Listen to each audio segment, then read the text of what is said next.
7h03, vamos agora com o quadro Check-up no rádio, aqui no nosso programa. Panorama 95 apresenta Check-up no rádio.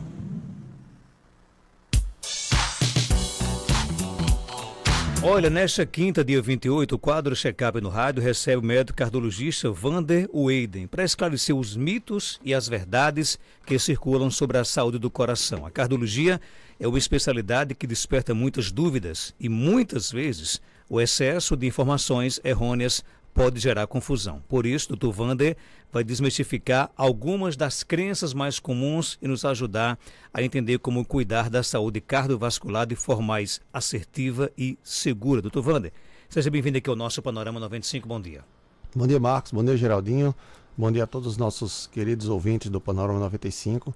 E é uma grata satisfação, como sempre, mas dessa vez um pouco mais ainda, porque a gente tem essa oportunidade, de fato, de falar sobre alguns temas que a população às vezes entende como sendo uma verdade, como sendo uma questão séria relacionada à cardiologia, e na verdade esses tópicos que a gente vai trazer aqui, eles na verdade não têm uma fundamentação mesmo, e a gente precisa tentar trabalhar com a população e contar com a ajuda da população para espalhar essas informações de forma correta e desmistificar algumas crenças que existem.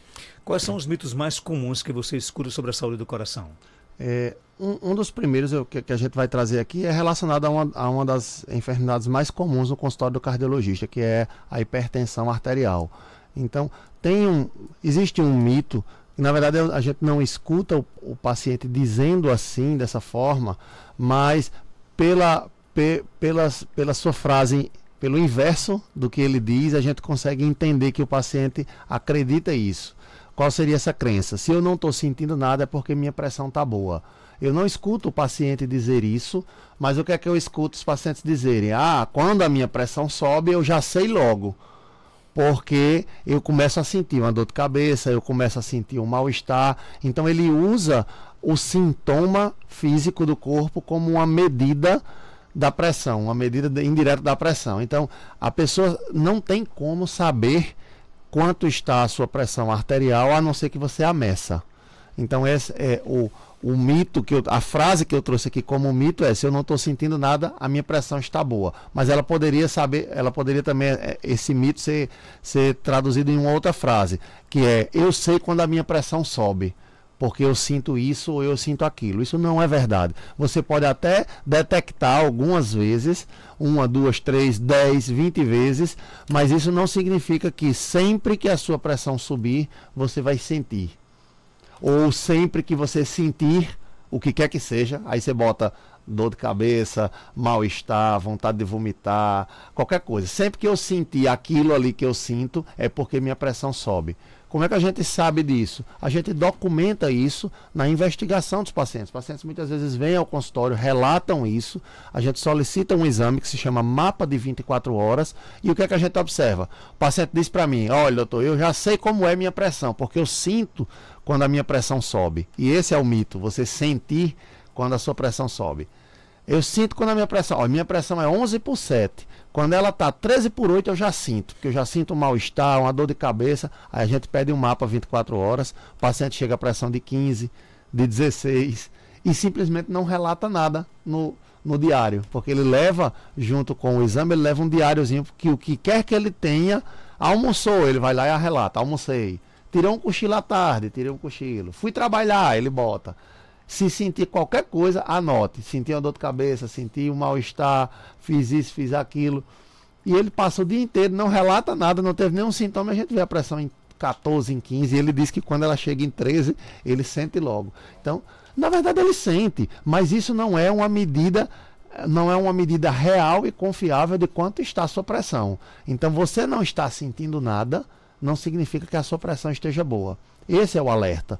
O que é que as diretrizes de cardiologia do Brasil e do mundo recomendam? Que o paciente adulto que não tem doença cardiovascular, que ele meça a pressão pelo menos uma vez por ano. Eu acho muito, mas é isso que está muito, que eu digo muito tempo, né? Mas é isso que é dito. Quem não tem doença estabelecida no coração, não tem doença cardíaca, não tem nenhum fator de risco cardiovascular e não é hipertenso, que meça a pressão pelo menos uma vez por ano. Se tiver condições de medir com uma frequência maior, seria melhor ainda. Uma vez por mês, uma vez a cada 3 meses, para aqueles que já são hipertensos, para aquele paciente que já tem a doença da pressão alta, esse precisa medir com uma frequência ainda maior, dependendo de como estejam os valores de pressão. Mas a verdade é, você só tem como saber quanto está a sua pressão arterial se você a medir. Porque a pressão arterial, ela é silenciosa, né? E ela não provoca necessariamente sintomas. Tanto a pressão arterial normal quanto a pressão arterial alta, elas não provocam sintomas. Então as pessoas às vezes têm um mito também que é, eu tenho medo daquela pressão alta silenciosa, a hipertensão silenciosa me dá medo porque você não sente nada. Mas essa é a que responde pela imensa maioria dos casos. Os pacientes têm a pressão alta e não percebem. E às vezes, por uma coincidência, quando ele está sentindo alguma coisa, ele vai lá, mede a pressão e descobre que ela está alta, e isso desencadeia uma investigação que resulta numa confirmação, por exemplo, de que o paciente é doente da pressão. Então, como é que a gente corrige o mito? Não espere sentir alguma coisa para medir a sua pressão. Se você é adulto e já está há mais de 1 ano que não mede a sua pressão, meça a sua pressão. Unidade básica de saúde, hoje tem aqueles aparelhinhos que se compra em farmácia para medir em casa mesmo, peça ao vizinho, peça a um parente. Não vai ter uma distância muito grande não de alguém que tenha um aparelho desse de pressão. Se você está há mais de 1 ano sem medir, meça, porque não espere sentir alguma coisa para poder fazer essa medição. A nossa amiga Rosimeire de Zequinha, lá de Parelhas, pergunta: é verdade ou é mito que 12/8 já se caracteriza com a hipertensão? Eu vou ficar sem dar uma resposta a respeito de se é verdade ou é mito, porque é o seguinte, a gente está passando por um processo de transição. Eu confesso que eu sou resistente a essa ideia, mas existe um processo em curso na medicina, não aqui só no Brasil e no mundo, que tenta caracterizar os valores de 12/8 como de fato valores elevados. Segundo as diretrizes atuais, ainda não é considerado pressão alta. Os nossos limites de pressão arterial aqui são de 14/9 para pacientes com baixo risco cardiovascular. Para paciente com alto risco cardiovascular, a meta seria em torno de 13/8. Então, 12/8 ainda é considerado uma pressão satisfatória. Mas nas últimas diretrizes de cardiologia, já era considerado como pressão arterial ótima a pressão abaixo de 12/8. Então, a pressão 12/8 era a pressão padrão. A pressão ótima, a melhor pressão que tem, é uma pressão que seja menor do que 12/8. No último Congresso de Cardiologia da Sociedade Brasileira de Cardiologia, esse ano, que foi em Brasília, um dos palestrantes lá, eu estava assistindo essa palestra, um dos palestrantes que inclusive já foi presidente da Sociedade Brasileira de Cardiologia, ele defendia esse movimento de, segundo ele, simplificar o processo, porque aqui no Brasil a gente tem a pressão arterial normal, que é 12/8, a pressão arterial ótima, que é abaixo de 12/8, a pré-hipertensão, que é em torno de 13/8,5, e a hipertensão, que é acima de 14/9. Ele diz, olha, por mim eu simplificaria esse processo e eu diria assim, abaixo de 12/8 é pressão boa, acima de 12/8 é pressão alta. E ele disse isso, ele foi bem polêmico, muita gente lá na plateia não concordou. Eu não concordo, porque eu acho um pouco exagerado, e a gente tentar tratar um paciente, principalmente tratar com medicações, um paciente com pressão assim, na faixa de 12/8, você pode induzir ele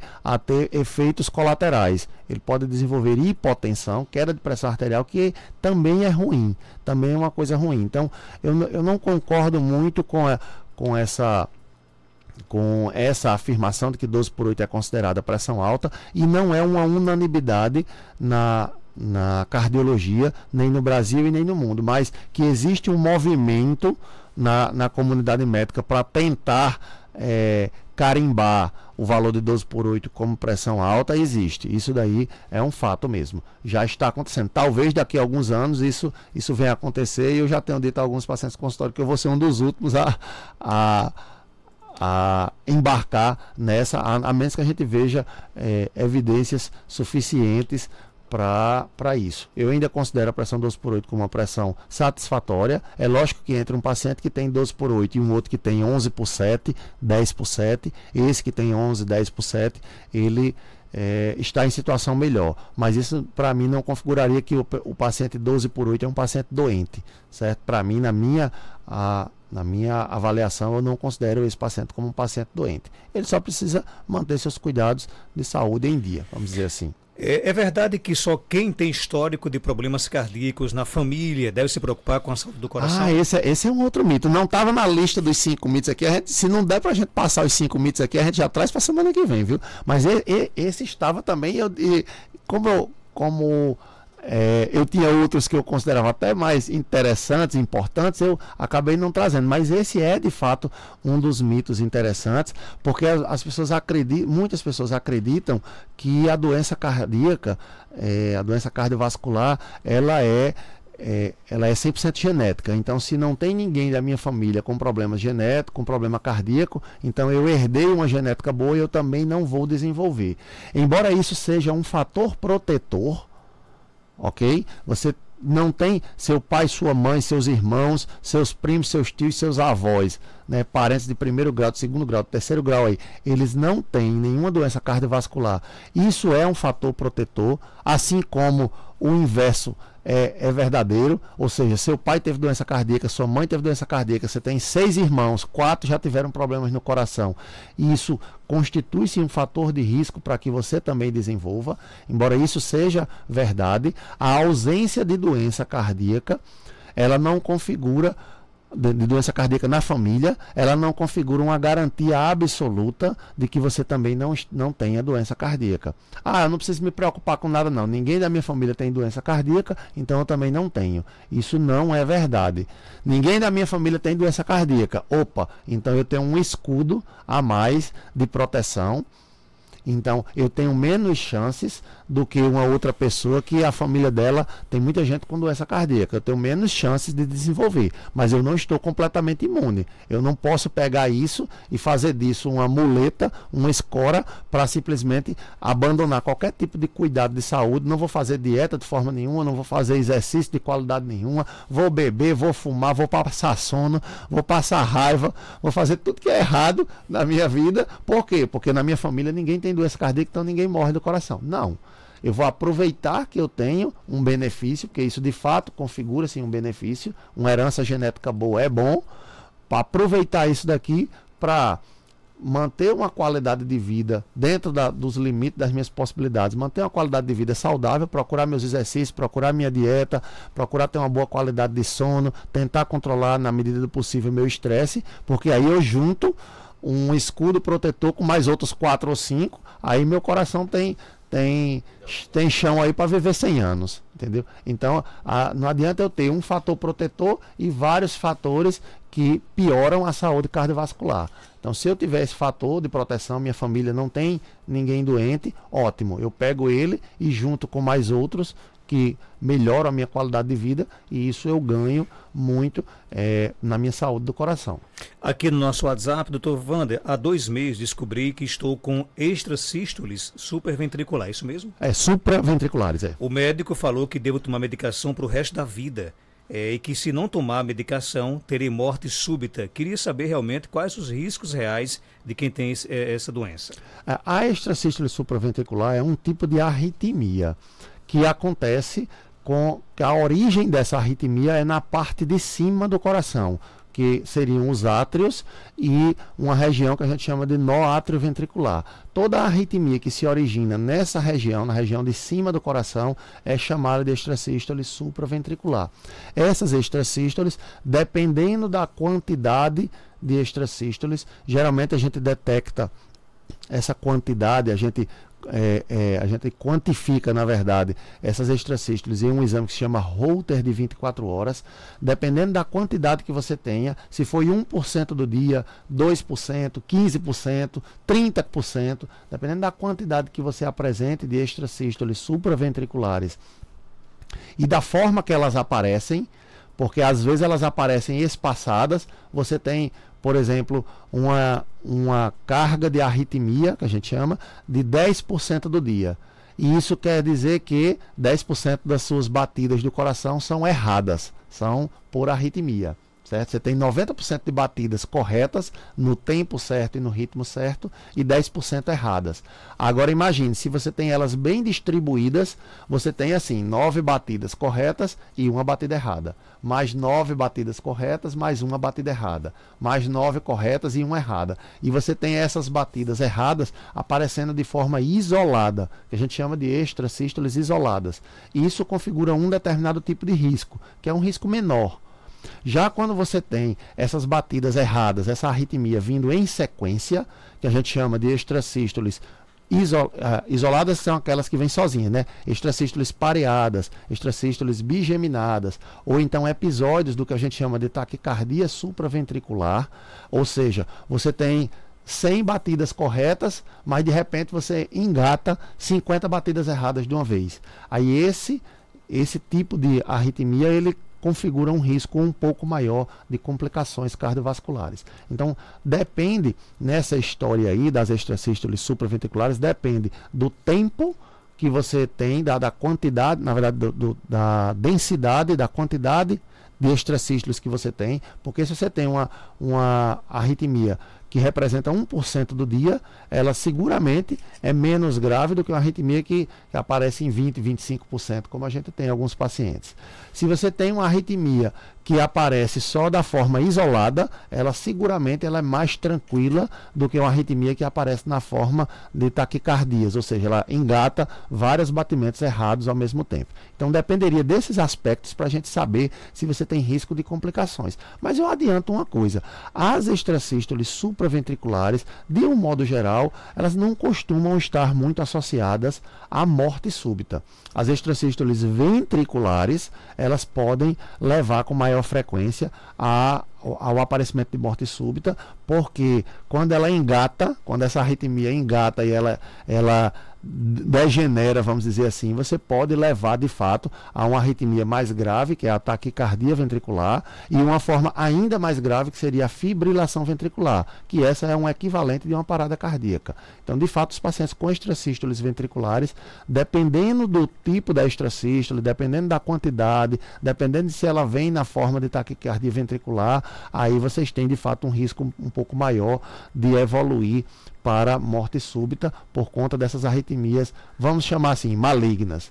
As extrasístoles supraventriculares, elas não têm muito essa evolução, mas nem por isso elas deixam de ser uma doença que precisa de atenção, porque a extrasístole supraventricular, ela pode evoluir para uma doença que muitas vezes é silenciosa, algumas vezes ela é sintomática, o paciente percebe que está doente, mas muitas vezes ela é silenciosa e ela pode resultar numa complicação que é muito ruim.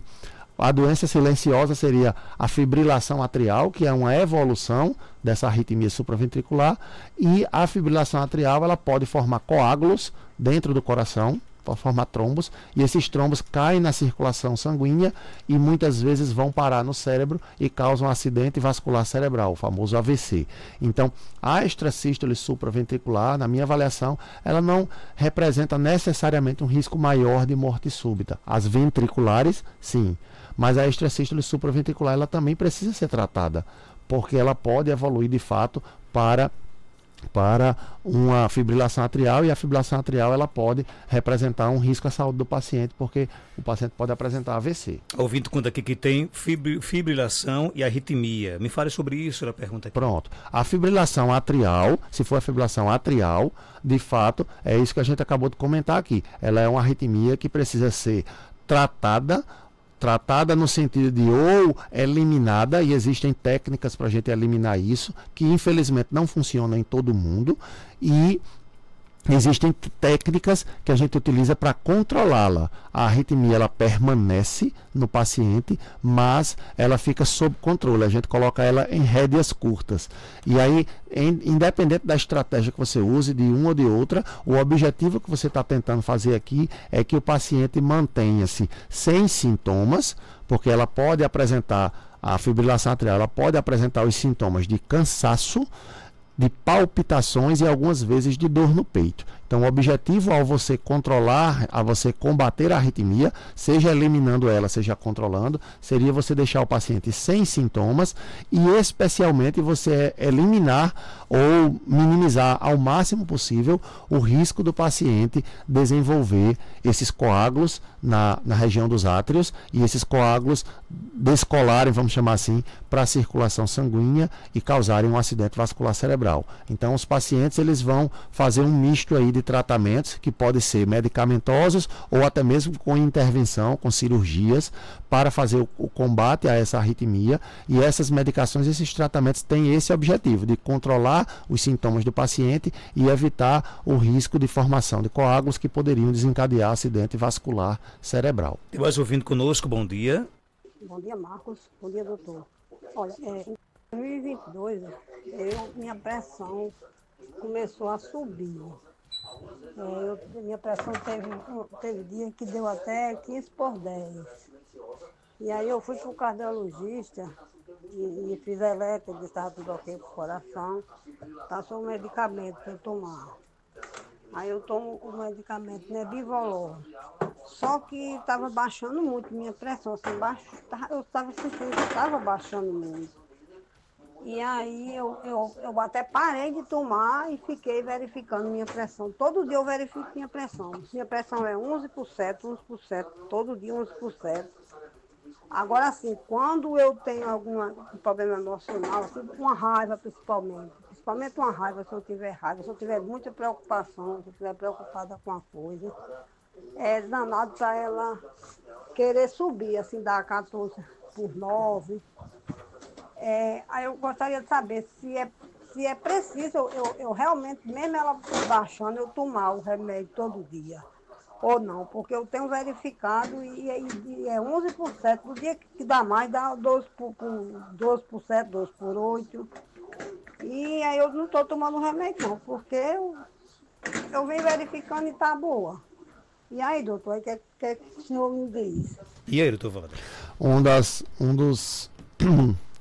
dos primeiros pilares da medicina, que se não me engano, me perdoe se eu estiver errado, mas eu acho que foi cunhado por aquele que é considerado o pai da medicina, que é Hipócrates, mas eu acho que foi ele que cunhou esse aforismo. Se não foi ele, foi algum outro há muito tempo, e se tornou um pilar da medicina, é primo non nocere. Esse primo non nocere significa primeiro não prejudicar. Então, se você está tomando uma medicação e a medicação está lhe fazendo mal, então a gente tem que corrigir essa situação.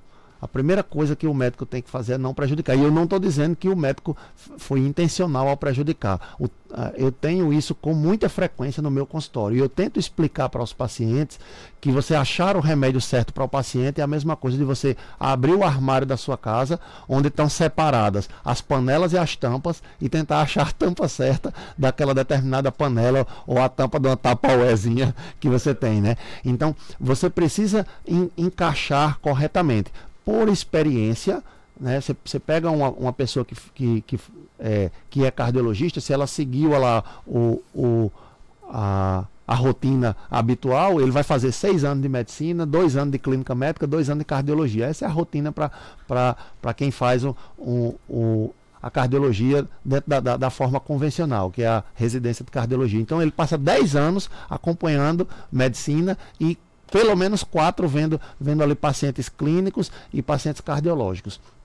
Então, nesse meio tempo aí, você adquire uma experiência prática e uma experiência a partir dos livros que lhe permite mais ou menos saber qual vai ser a tampa, ou prever qual vai ser a tampa que vai encaixar bem na sua panela. Mas isso não garante, com certeza, que a gente vai, de primeira vez, conseguir acertar todos os medicamentos. E eu sou o primeiro a dizer aqui que nem sempre eu consigo. Há uma certa frequência no consultório de eu tentar fazer uma medicação para o paciente, tentando melhorar a vida dele, e o paciente melhora num aspecto, mas piora em outro. Então, essa relação da hipotensão, da queda de pressão arterial com a medicação, com o uso de medicamentos para a pressão arterial, ela é ela é comum, ela é relativamente comum e acontece em alguns pacientes. E também não significa um erro ou uma falha do médico, significa apenas que o medicamento que foi previsto, foi tentado ali, não encaixou bem. Então, como a primeira coisa mais importante da medicina é a gente não prejudicar, então eu diria para a senhora que se está tomando o remédio e ele está lhe prejudicando, vamos manter como a senhora fez, sem utilizar. Mas isso também não quer dizer que a senhora não precise necessariamente de nenhuma medicação. Uma vez que a senhora diz que em alguns momentos a sua pressão está ali em 11/7, né, no dia a dia, e em outros momentos, dependendo se a senhora se estressa, tem uma raiva, ela sobe ali para 14/9. Naquela época que a senhora fez o diagnóstico, em 2022, ela teve em 15/10. E aí, como é que eu chego num consenso a esse respeito? Aí a gente chega no consenso pela média. Quanto mais medidas eu tiver, mais robustez eu tenho, mais confiança eu tenho a respeito de fazer ou não medicações. Pode ser que naquela época, em 2022, a senhora estivesse passando por um período de muita turbulência ou por algum outro problema de saúde que estivesse fazendo com que a sua pressão estivesse alta o tempo inteiro. E naquele momento justificasse isso. E a senhora tenha alguma fisiologia que tenha lhe permitido melhorar dessa sua pressão, voltar a um estado normal, em que agora ela só sobe um momento ou outro. O que a gente faria nesse cenário seria tentar medir um número grande de vezes, certo? Seja com as medidas caseiras da pressão, como a senhora mesma faz, para poder tirar uma média, seja com o mapa 24 horas, que é o exame que faz a medida tanto acordado quanto dormindo. E aí a gente tira uma média e aí a gente sabe, olha, de fato, a maioria das suas pressões está normal. Então a senhora não tem necessidade nesse momento de fazer uso do medicamento. Ou a maioria das suas pressões está alta. Quando a senhora está medindo, ela está boa. Mas também tem outros momentos que a senhora não mede que ela sobe. E aí a gente precisaria de fazer um tratamento, mas ou com uma dose menor desse mesmo medicamento que a senhora usa, que é o Nebivolol, ou então com uma outra medicação que fizesse um efeito, não tivesse um efeito tão pronunciado assim em baixar a pressão, para que a senhora não fique tendo sintomas e complicações por conta do próprio tratamento. Dr. Wander Ueda, ele é médico cardiologista, está no Instituto Médico Ameno, que fica no mesmo prédio da Clínica São José, na rua Terezinha Leite, 1883, bairro Penedo, aqui em Caicó. Telefone 994 31 0681. Obrigado pela sua participação. Eu que agradeço, Marcos. E aí nas próximas a gente vai ficar com os outros mitos. Vamos guardar os outros mitos para as outras semanas. 7h40, a gente volta já já.